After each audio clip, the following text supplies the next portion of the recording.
बॉलिवूडचा भाईजान म्हणजे सलमान खानचा एक व्हिडिओ सध्या सोशल मीडियामध्ये प्रचंड व्हायरल होतोय।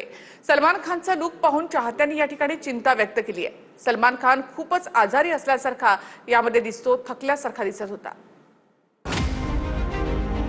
बॉलिवूडचा भाईजान म्हणजे सलमान खानचा एक व्हिडिओ सध्या सोशल मीडियात तुफान व्हायरल झालाय।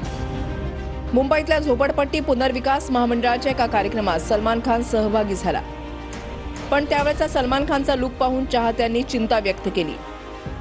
60 वर्षांचा सलमान या कार्यक्रमात खूपच आजारी असल्यासारखा आणि थकलेला दिसत होता।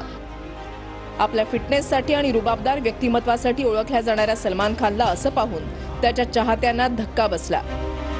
सलमान खानच्या व्हिडिओवर अनेकांनी कमेंट करत त्याच्या प्रकृतीबद्दल काळजी व्यक्त केली। चाहत्यांनी काळजी व्यक्त केल्यानंतर आता सलमान खाननेही एक सूचक पोस्ट केली आहे। सलमानने त्याच्या इन्स्टा अकाउंटवर black and white photo post केलेत। तुम्हा लोकांची तब्येत कशी आहे असं सलमानने त्याच्या पोस्टमध्ये लिहिलंय। आपली तब्येत ठीक असल्याचं सलमानने या पोस्टमधून अप्रत्यक्षरित्या सांगितलंय।